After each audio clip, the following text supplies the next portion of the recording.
G'day and welcome back to the Wing It podcast. We missed last week, apologies, but we are back again with another episode. Back up off the hottest week of football of the season. The first time in, I think it was 20 or 30 years that we've had every single team in the top 8 play each other. And not to mention, you had every other team within one or two people. Why are you smiling like that? Because it happened in 2017. I thought it was 30 years. No. 2017. Or maybe it was like every single team was in two of each other or something. It was the first time in AFL history that all of the top 8 played each other. And it was like all the bottom four or something played each other. Yeah, right. Anyway, I think it's actually Something the like bottom that. 8 played each other in the end, nearly. Yeah, they did. So The there whole you go. bottom 10 played each other. Yeah, so obviously. that must be what it was. So there you go. We said bottom 4, so... Well, obviously, bottom 10 played each other. Because if top whole 8 top played eight, each yeah. other, then the bottom 10 have to play each There other. you go. Checks out. It's only 18 teams that Yeah, it checks out, doesn't it? Anyway, great start to the podcast. Anyway, great start to the podcast. But no, it was an unbelievable week, not to take anything away from it in terms of records or anything like that. It was a great week of footy beforehand. We were hyping it up that it was going to be fantastic. And to be honest, it really delivered in spades, especially with the game of the week, Geelong versus Tigers. Game of the year. Oh, game of the year, I'd say. Yeah. It was just, you couldn't take your eyes off it for 1 second. No. It was exhilarating. I didn't really have anything on the line, and I was still like, my heart was pumping out of my chest. It was carnage. Yeah, I couldn't imagine what it would be like to be a Geelong or Tigers fan watching that.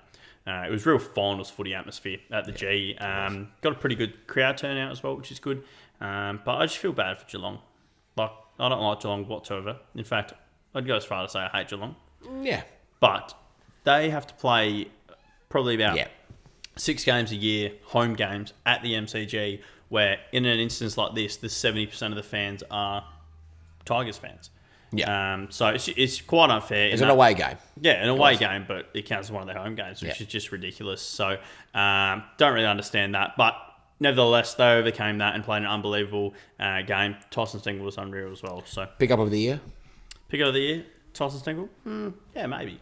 Probably It's not a bad shout. I reckon Will probably all Brody's still up there. But and probably all Australian, yeah, probably an all-Australian player. which Brody won't get. So No. that is huge for a player like Tyson Stengel. Now, let's talk about what wasn't so good this week, and that was yet again North Melbourne. Yeah. Oh boy. Let's talk about what would you do if you were the head of North, Well, what I would do is I would look at the positives for the last 10 weeks. which is You've just come off your one of your best games in the last 10 weeks. You only lost by 53. a positive on most weeks. Yeah. It's the second best result they've had in the last 10 weeks. So 47 points is their best game. And 53 is their second best. So That's horrendous. it is an awful stat. I don't think Gold Coast and GWS were doing this bad either. When they were in first ever year of competition. Yeah, with literally like 18-year-olds running around. Yep. It's pretty remarkable what they're actually managing to do over there. I don't know how they're doing it. I don't. I don't know why they're like. Unfortunately, Taron Thomas copped a fair brunt of it. Only had. So he should. Well, only had 3 touches, but David Noble came out at the end of the game, and his grandma had actually just passed away. Yes. Not too long before the game, so he's quite rattled by that. So, but I don't understand why you would put a player in that position to play anyway. Exactly, that's setting him up for failure. I'm not trying to be an asshole here, but there's no excuse for that. If you're not fit to play the game, mentally play. or physically, don't play. Yep. And as a coach, you should either recognise that, or Taron Thomas as a player should recognise that. Yep. It's no excuse for me. He was woeful. He couldn't get near the ball. I watched most of the game. He could not get near the ball He at all. wasn't trying. No, he was honestly looked like he was not wanting to be there. So therefore, I'm willing to put it down to a mental barrier, and he just had a tough game. And I wish him all the best, clearly. But it was a game to forget. A game to forget for North Melbourne again. This is probably their most winnable game of the last few weeks, and probably their most winnable game for the rest of the year. Yeah, exactly. You don't play a bottom 3 side very often at your home deck. But to be honest, I think North Melbourne. I don't see anywhere up for them, to be honest. As you said, for the rest of the season, I believe they might not even get a win. I think they go. I think a lot of the worst teams they're going to play for the rest of the year are going to look at that on the calendar as a real chance to put them to the sword and get a great win. It's a percentage booster. But I don't know what I'd do if I was there. Like, what they're already doing is fantastic with the review. So they've brought in someone to do a review over the next month. We'll see if it works. Which is fantastic. But it's great that they've got that sort of internal awareness that they're able to do that. But firstly, I think you have to look at the coach. I'm a big fan of David Noble. So am I. Massive fan. So am I. Did a great job in the Crows. Did a great job when he was at Brisbane. But those two places, he did a great job as a person behind the scenes, as a football manager, as a recruiter. And in this scenario, he's given his hand at coaching, and I just don't think it's what he's best suited at. I think, not calling him a bad coach, but I feel like if he was in the football department at North Melbourne, it would be more beneficial for him to be in the position of like a footy manager. He's the guy you want dotting the I's, crossing the T's. I don't think he's the guy you want putting names on the board. So, like, he probably is quite good at it, but it's like if you had Tex Walker and you played him down back because you thought he was a good mark. He wouldn't do bad. It wouldn't do bad, but you're wasting his talent. I think you're completely right, and we've seen him with enough now. This isn't his first year. You can go, fair enough. It's his second year now. Second year. Second year at the helm now. 10 40-point losses in a row. Yeah. We've seen enough. Yeah, exactly. So you're right, but the thing is, how do you tell someone like in his position, we don't want you as head coach anymore, but we want you to step back and be our player developer or whatever position he plays. It's a tough one. I think he has the maturity in the AFL to actually take on that role. I think so, and I hope so. Yeah, I think he could definitely do that, and I think that's the best thing for North Melbourne to do, and I think they've learnt from the last couple of years that maybe getting a first-year head coach is not the best idea. With Reece Shaw and now David Noble, first-time head coaches, I just don't think it's what this team needs. This team needs a leader, someone who's been there before and can do it all. And Alistair Clarkson is available right now. I don't think he would actually take on North Melbourne. That's how in shambles they are. Yeah, I agree. But the biggest thing I do is get a new coach, get an experienced coach in. Big list changes with David Noble actually being the architect for the list, which would include what Brisbane did a couple of years ago when they got like Grant Birchall and Luke Hodgin, who are still involved with the team. Grant Birchall very heavily so, and have been really good, sort of that bringing that winning mentality to Brisbane. Yes. And you've seen what it's done to Brisbane. They've been top 4 over the last 4 years, if they get it this year, which I think they will. And I think they do that. So we spoke about it last year, I believe, when Steel side bottom Scott Pendlebury were looking to move on potentially to the Gold Coast Suns and have that sort of leadership role and the Gold Coast Suns for them to get into the finals. I think that's what North Melbourne need to do. So that's exactly what I'd do if I was them. I'd get in those players, offer them longer deals, because that's what they'd be looking for, realistically. Like Steel side bottom and Scott Pendlebury aren't really going to get more than a year or 2 years. Tops, yeah. But I think they've still got a lot left in the tank, and especially in the leadership capacity as well down in North Melbourne. They've got to do it, North Melbourne. Yeah, they have to. Because I love their youth. I look at that team, I go, there's actually quality here. Juan Francis, Phillips, Powell. These are really good young kids who can play games. Will Phillips, have you heard? Out for the year with glandular fever. Yeah, a bit stiff. Riddle me that. Yeah, I know. But then even their second tier of players like Zerhas and Luke Davies-Uniacke are still young, like 23, 24 ages, and they've got quality. They've got skill. I mean, we love the Suv. Yeah, even Jaden Stevens. Yeah, Jaden Stevens and Ben Mackay. These are good players. Taron Thomas, only 23. This list is not a 40-point losing team for 10 weeks. No. It's not. It's just not. And they've still got Aaron Halls and Jack Zeebles. This is not that bad of a list. Not at all. And crazy. Yeah, as you said, Todd Goldstein. And Sherry as well. It's fantastic. And Josh Simpkin in the middle. They've got some real talent, but they just don't have that leadership around them. And, I don't know what it is. Like, who would you give the captaincy on that team? Yeah, you literally just look who's played maybe the most games and just guess and go, oh, Goldstein or Zeeble. Like Jack Zeeble is currently the captain. I don't see him as leadership material whatsoever. No, probably not. Maybe internally he is, but it's obviously not working too well. No, it's not working at all. From their results this season. We've seen the results, we know. Yeah. Interesting time being a North Melbourne fan. If there is any of you listening to the podcast, I don't think there is at all.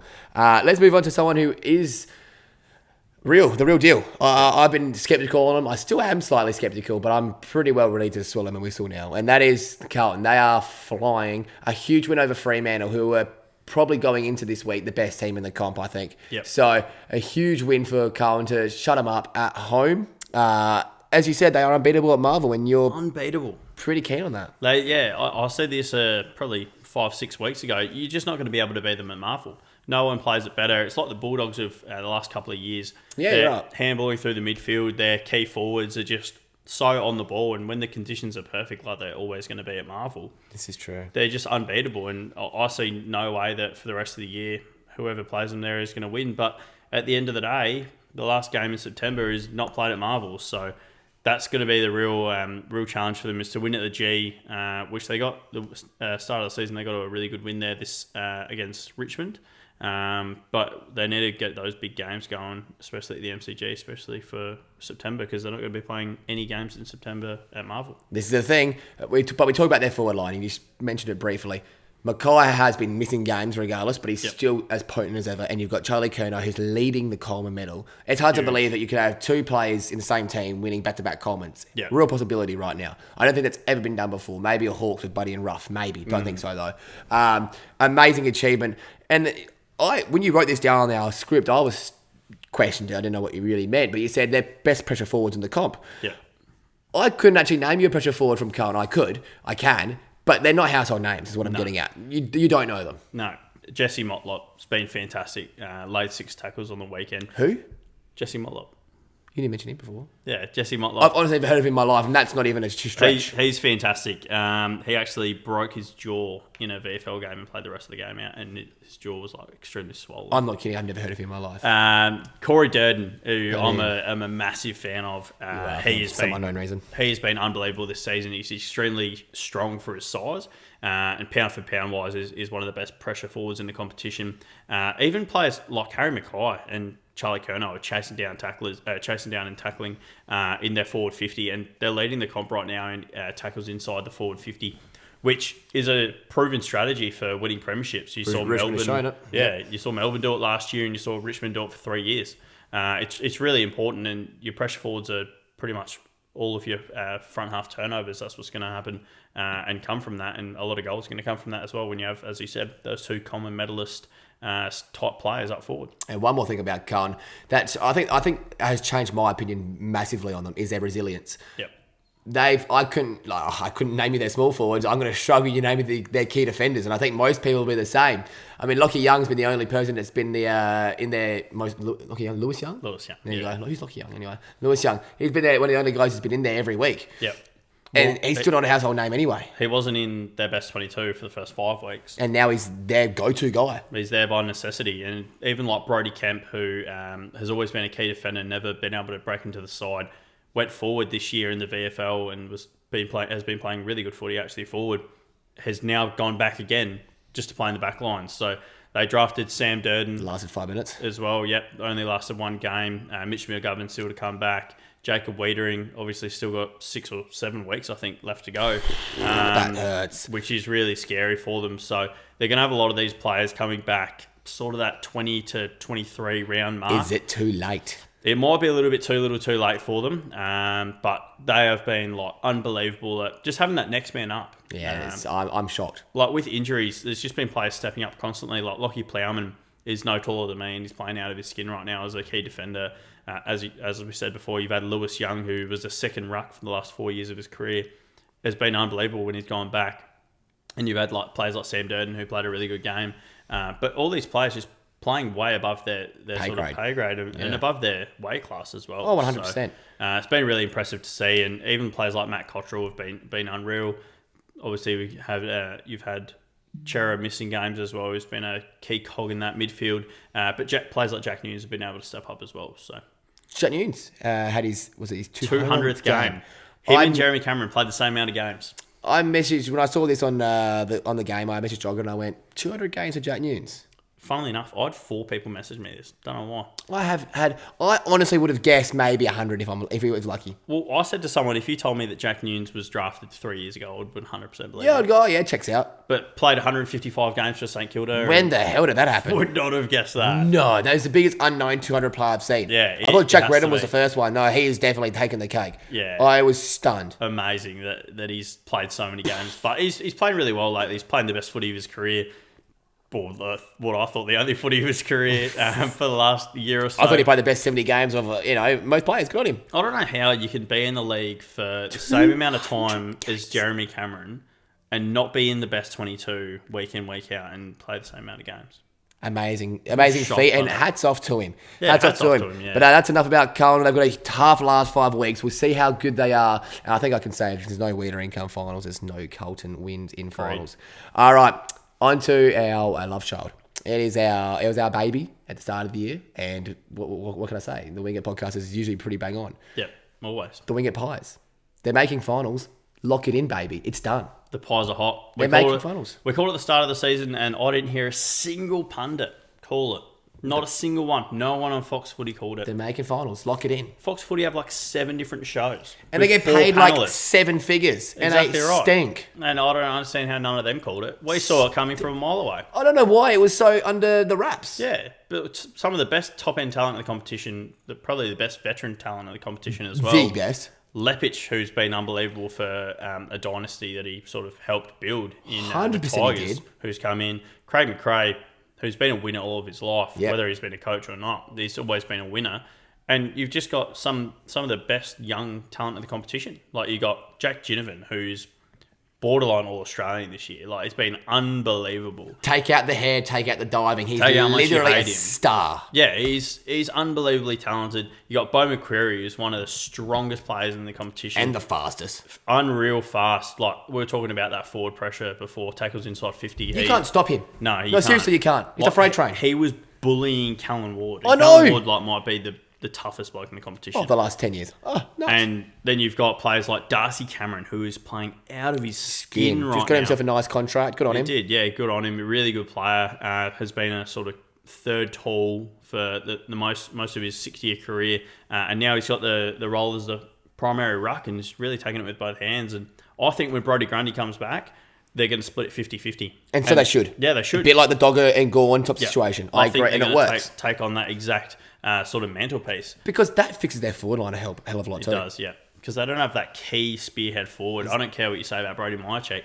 He's not that spearhead forward. A great second or third. Never kicked 5 goals in his career. Did you know that? Brody, I check. Yeah. There you go. He's kicked 4 like 17 times. He reminds me of that, I guess you could say that Tex Walker type role. Because, like, he was never the key forward in that grand final year. You know, the guys, the big dogs there was Jenkins was the kicking target and you had the Betts and Camerons who was there crumbing. But Tex really thrived when he had those extra guys around him. Mitch McGovern, much the same. If you have that extra guy around you, he can it changes everything for him. And that can make Myercheck seriously go from a B- to an A- 100%. Yeah. So, still got Degoe to come back. Yep. And he hasn't been at his best even when he was playing. He has been a bit subpar, and we know he is one of the top. He is one of those 10 players in the AFL that can win a game off his own boot. Big time. So- Completely agree.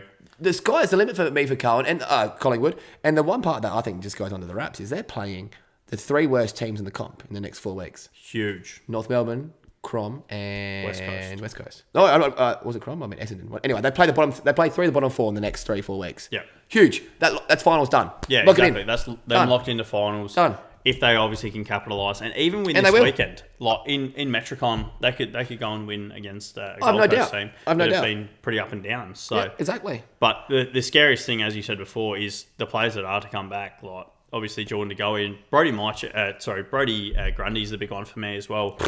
The $1 million man hasn't really proved it, but he really can, and he's slimmed down a lot. So he's seen running on the track yesterday for the first time off that PCL injury, and he's running really well, looking really slim. Maybe he can get back to that form where he can be that 4th midfielder. Yeah. Because that's where they Like want he him was. to be. Yeah. And he's not going to have to burden all of the ruck duties now. Obviously, with Cameron really rising to some occasion. form at the moment. Yep. So, yeah, I'm really excited for what they can be. We were excited at the start of the season. I'm equally as excited now. So And one thing I think about Grundy, he's coming now back into a team where he's not having, like, start of the year, he was their best player. Yeah. And you're like, okay, Grundy needs to have 40 hit outs, 10 to 20 touches a night, and maybe a goal. He needs to do everything. Yeah. They've proven without him, they don't need that. No. So he's got to come back in this team with a bit of a fresh mindset. They're like, all right, Grundy, just give us 60% of what you can really do on the ruck, and the rest will sort itself out. Just make them 1% We better. don't need you to do 110% of the game because it's not needed.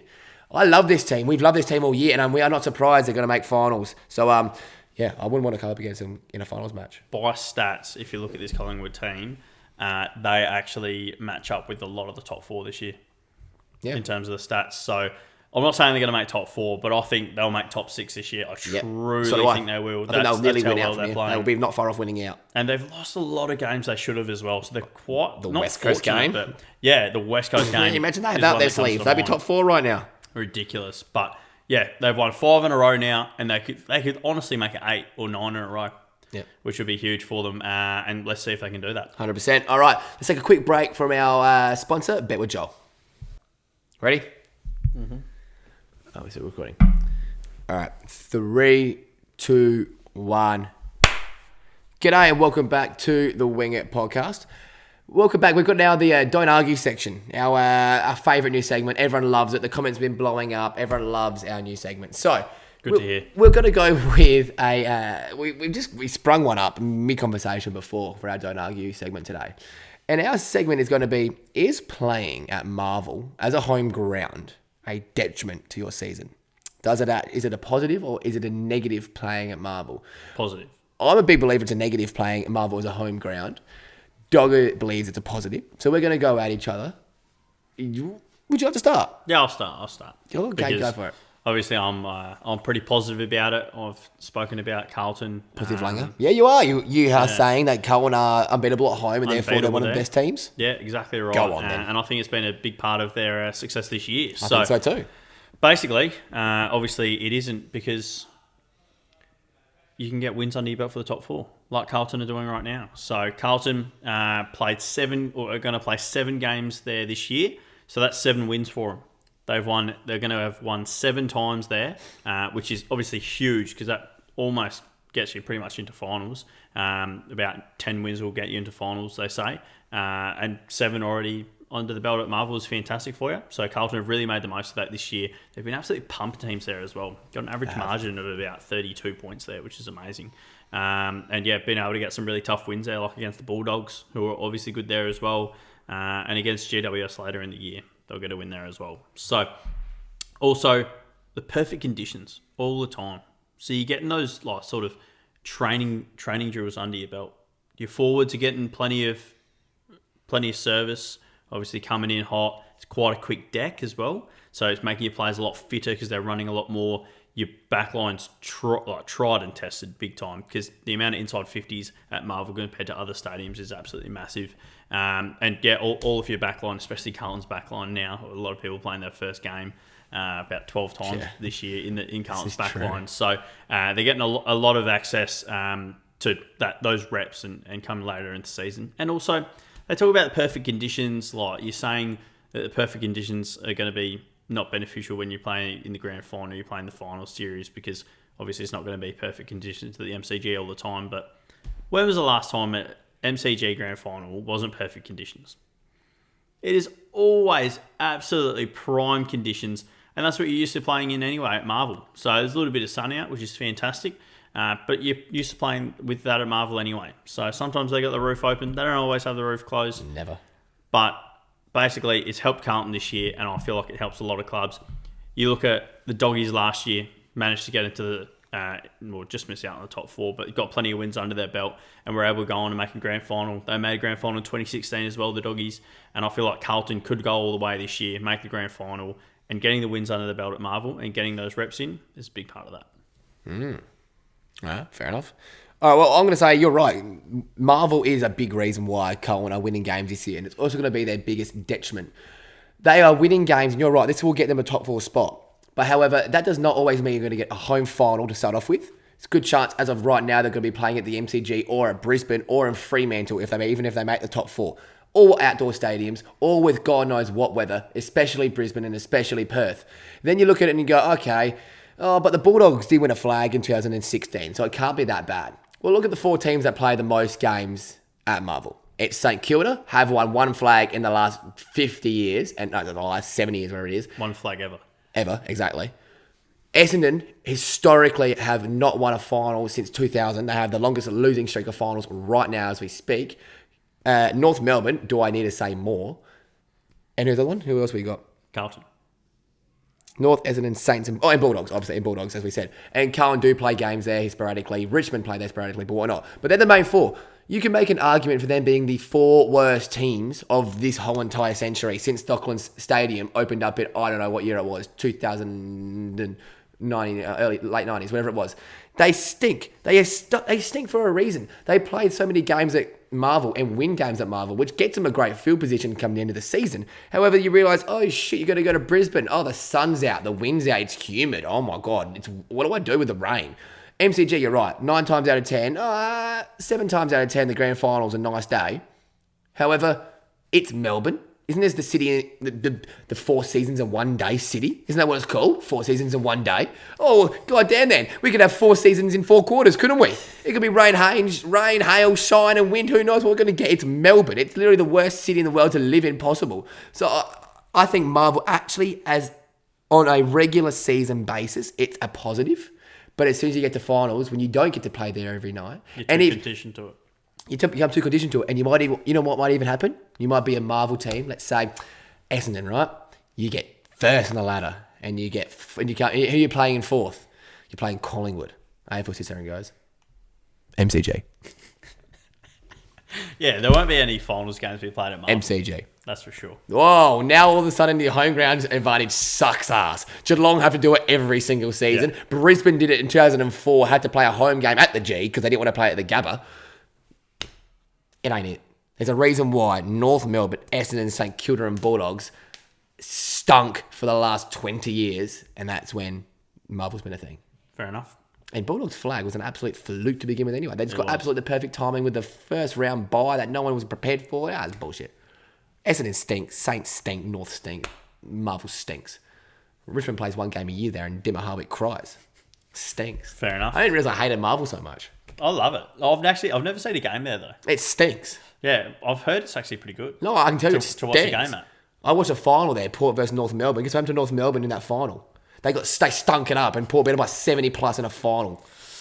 Yeah, well, I don't know. I don't know about the viewing experience there, but I'd like to go see a game there. Probably go late in the year when maybe Carlton are playing there and they'll beat GWS. So that was good little don't argue there. That's my favourite don't argue, yeah. Hopefully you Fuck continue. Marvel. It's because you got the easy one. I had to argue against it. You volunteered. yeah, You've been I saying they're undefeated at Marvel and how Marvel's the sickest deck and coloured in the flag. And I think it's going to ruin them come late in the season because they're going to have to play at the G. You just said they could win the flag. Yeah, they probably could, but only if the grand final is miraculously played at Marvel. Bring on COVID, eh? Or Marvel. Oh, no. Yeah, bring it on. But no, good little don't argue there. Let us know what you reckon in the comments below. Obviously, this will go up on YouTube as well, so Yes. let us know.